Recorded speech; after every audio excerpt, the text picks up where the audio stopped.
Satyaku kudarmakan, dharmaku kubaktikan. Salam Pramuka. Assalamualaikum warahmatullahi wabarakatuh. Hai adik-adik G58 dan G59 SMA Negeri 1 Purbalingga. Di sini kakak akan menyampaikan sebuah materi yaitu simpul, ikatan, dan sandi Morse. Semoga adik-adik dapat memahaminya dengan baik. Selamat menyaksikan. Oke adik-adik, kita akan memasuki materi pertama yaitu materi simpul. Adik-adik sekalian, mungkin dalam kehidupan sehari-hari sering mendengar kata simpul. Ada simpul mati, simpul pangkal, simpul hidup. Tapi kemungkinan adik-adik tidak tahu apa sih gunanya dan apa pengertian simpul itu. Di sini kakak akan menjelaskan apa itu pengertian simpul, jenis-jenis simpul, dan kegunaannya. Oke, materi yang pertama adalah simpul ujung tali. Simpul ujung tali ini berguna mencegah agar pintalan tali tidak mudah terurai. Yang kedua adalah simpul mati. Simpul mati ini adalah simpul yang paling sering digunakan dalam kehidupan sehari-hari. Simpul ini berguna untuk mengakhiri suatu ikatan. Juga berguna untuk menyambung dua utas tali yang sama besar tapi dalam keadaan kering. Kemudian yang ketiga adalah simpul anyam dan simpul anyam berganda. Apa sih bedanya? Simpul anyam itu merupakan untuk menyambung dua utas tali yang tidak sama besar, artinya satu tali kecil dan satu tali besar dalam keadaan kering. Sedangkan simpul anyam berganda itu untuk menyambung dua utas tali yang tidak sama besar dalam keadaan basah ataupun licin. Jadi sekarang adik-adik tahu kan perbedaan antara simpul anyam dan simpul anyam berganda. Kemudian ada simpul erat. Simpul erat ini berguna untuk memendekkan tali tanpa kita harus memotongnya. Simpul erat ini juga mempunyai kegunaan seperti simpul rantai, di mana keduanya mempunyai kegunaan untuk memendekkan tali. Yang selanjutnya adalah simpul tiang. Simpul tiang ini berguna untuk mengikat leher hewan agar tidak mudah tercekik. Biasanya simpul ini juga disebut dengan simpul kambing. Kemudian yang selanjutnya adalah simpul tiang berganda. Simpul tiang berganda ini berguna untuk menarik orang atau benda dari bawah ke atas atau atas ke bawah. Kemudian ada simpul kursi. Simpul kursi ini mempunyai kegunaan yang sama dengan simpul tiang berganda, yaitu untuk menarik orang atau benda dari atas ke bawah atau bawah ke atas. Selanjutnya ada simpul pangkal. Simpul pangkal ini merupakan simpul yang paling dasar dalam pioneering.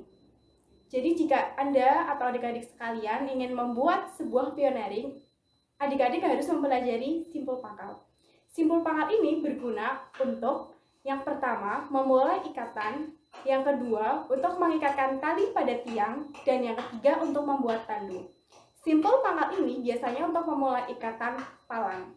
Kemudian, yang selanjutnya adalah simpul jangkar. Simpul jangkar ini berguna untuk membuat tandu. Yang kedua, mengikat cincin. Yang ketiga, untuk menalikan pasak. Dan yang keempat adalah untuk menarik balok. Kemudian, yang selanjutnya adalah simpul tambat. Simpul tambat ini juga kegunaannya hampir sama dengan simpul pangkal. Yang pertama, dia adalah untuk memulai ikatan. Yang kedua, untuk menambatkan tali pada tiang. Dan yang ketiga adalah untuk menarik balok. Simpul tambat ini untuk memulai ikatan silang.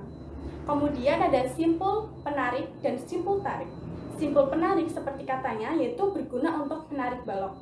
Sedangkan simpul tarik itu berguna untuk mengikatkan tali pengikat hewan untuk diikatkan pada tiang atau pohon sehingga tidak mudah terlepas.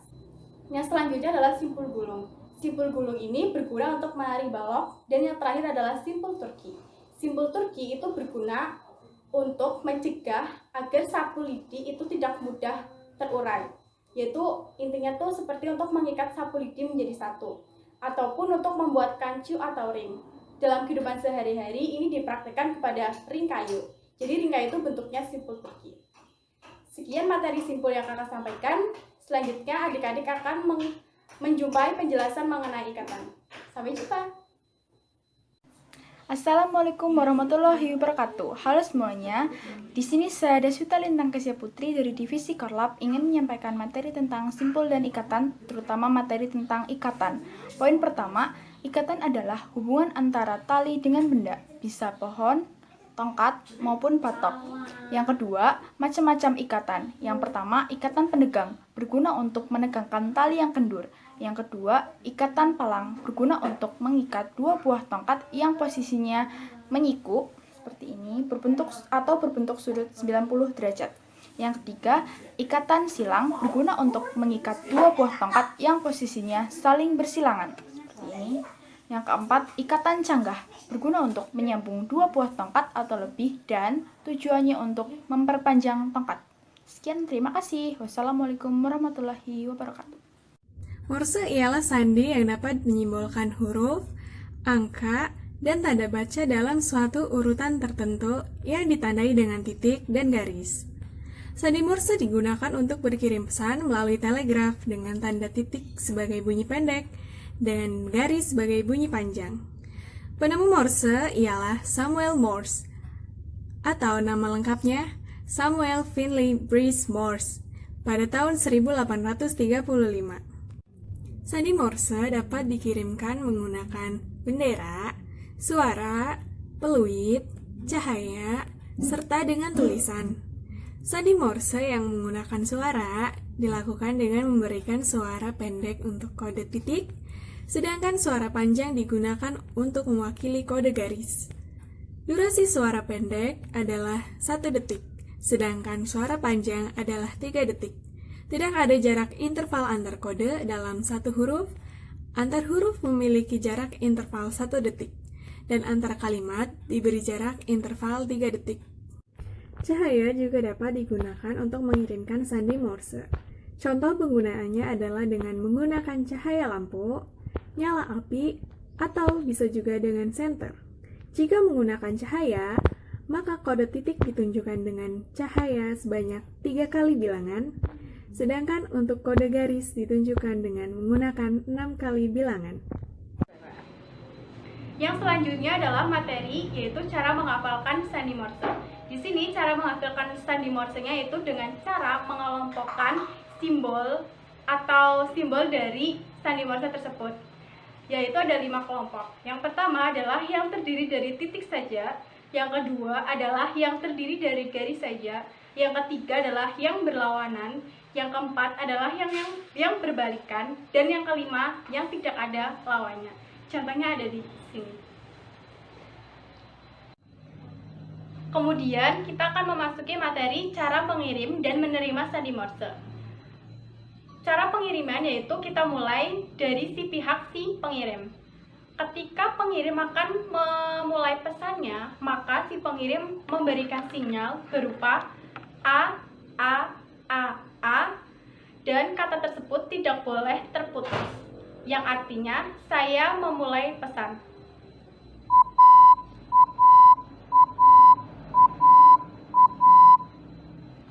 Kemudian dari pihak si penerima yaitu mengirimkan sinyal berupa T, T, T, T, yang berarti saya siap menerima pesanmu.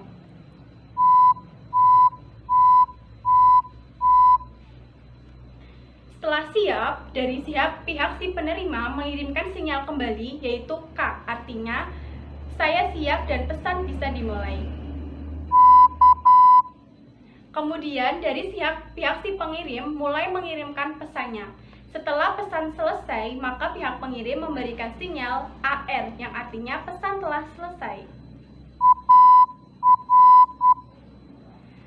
Setelah itu dari si pihak penerima mengirimkan sinyal berupa R yang artinya pesan sudah diterima.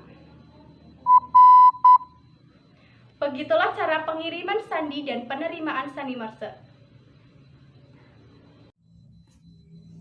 Sekian penjelasan dari kakak, semoga bermanfaat untuk adik-adik sekalian. Sekian dari kakak, dan sampai berjumpa di video selanjutnya. Wassalamualaikum warahmatullahi wabarakatuh. Satyaku Kudarmakan, Dharmaku Kubaktikan. Salam Pramuka.